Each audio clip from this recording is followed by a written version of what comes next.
Bismillahirrahmanirrahim. Assalamualaikum warahmatullahi wabarakatuh. Alhamdulillahirrabbilalamin. Wabihi nasta'in wa ala umurid dunya waddin. Wassalatu wassalamu ala asrafil anbiya'i wa mursalin wa ala alihi wa sahbihi ajmain. Amma ba'du. Alhamdulillah, pada kesempatan kali ini kita tak lupa ucapkan puji serta syukur kita atas kehadirat Allah Subhanahu wa Ta'ala yang telah memberikan kita begitu banyak nikmat sehingga kita dapat bertemu kembali di kultum kali ini. Salawat serta salam tak lupa kita curahkan kepada Nabi besar Muhammad Sallallahu Alaihi Wasallam.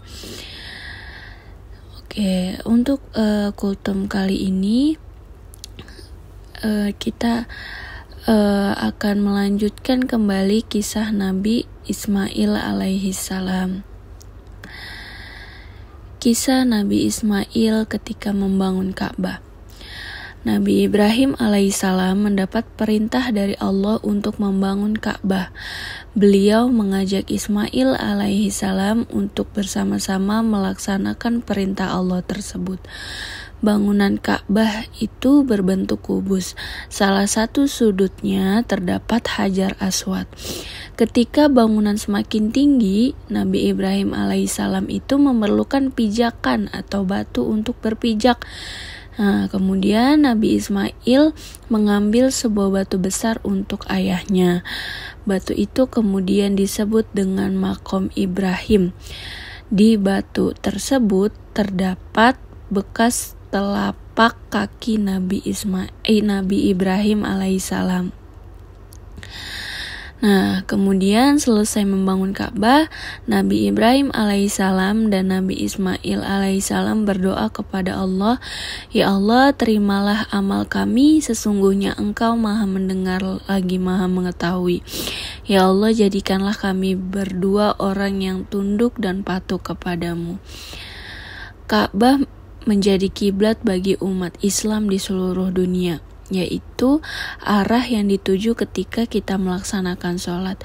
Ka'bah sekarang berada di Masjidil Haram. Ka'bah menjadi tempat tawaf bagi umat Islam yang sedang melaksanakan ibadah haji. Ka'bah juga disebut dengan Baitullah atau rumah Allah.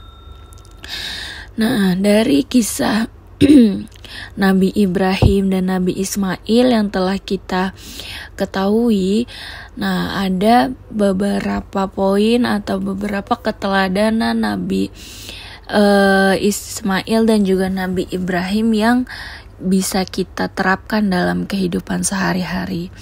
Yaitu yang pertama ada rasa ingin tahu.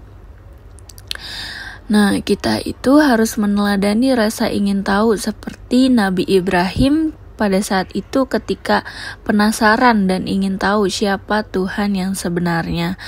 Nah, dengan ketekunan Nabi Ibrahim, beliau akhirnya menemukan bahwa Tuhan adalah yang menciptakan alam semesta ini. Nah, dalam kehidupan sehari-hari, kita juga harus menumbuhkan rasa ingin tahu dengan cara belajar sebanyak-banyaknya ilmu pengetahuan. Nah, jangan sampai kita berdiam diri dan bermalas-malasan, karena siapa yang rajin belajar, dia akan pasti cepat pintar. Kemudian yang kedua, yang dapat kita teladani sikap dari Nabi Ibrahim dan Nabi Ismail, yaitu sikap sabarnya. Nah, sabar adalah menerima cobaan dengan ikhlas.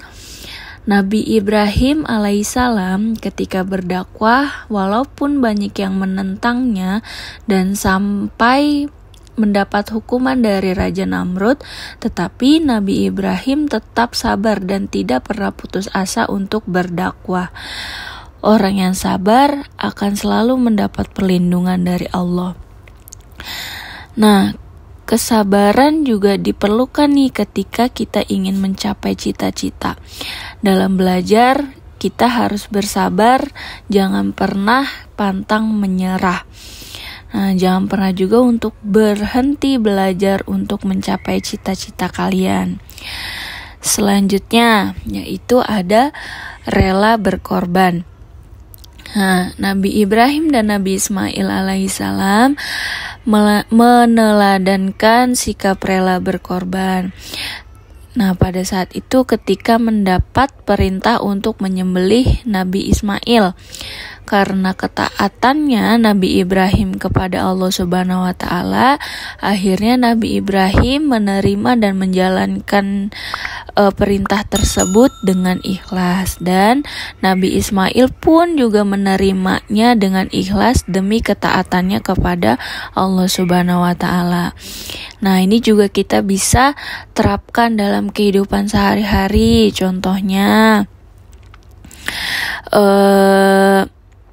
berkorban waktu nih untuk misalnya mengajari teman-teman yang tertinggal pelajaran. Misalnya ketika di kelas kalian setelah mendengarkan penjelasan dari guru, nah ternyata ada teman kalian yang bertanya nih, ini maksudnya seperti apa gitu, atau teman kalian masih ada yang belum mengerti gitu. Nah, kalian boleh atau sangat diperbolehkan sekali untuk membantunya, untuk misalnya menjelaskan ulang, menjelaskan kembali kepada teman yang kurang atau belum mengerti. Nah, selanjutnya yaitu hormat dan patuh kepada orang tua.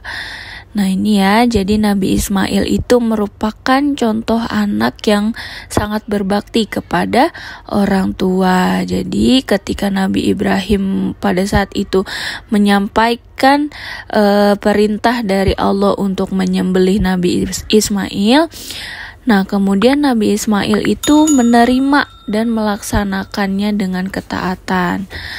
Nah, jadi kewajiban anak itu adalah berbakti kepada orang tua. Dengan cara apa? Dengan cara taat dan patuh terhadap perintahnya ya. Contohnya misalnya berperilaku sopan dan santun kepada Contohnya yaitu berperilaku sopan dan santun kepada orang tua, kemudian mendengarkan nasihat-nasihat yang orang tua berikan kepada kita. Nah, mungkin itu saja yang bisa Ibu sampaikan. Kurang lebihnya mohon maaf. Billahi taufiq wal hidayah. Wassalamualaikum warahmatullahi wabarakatuh.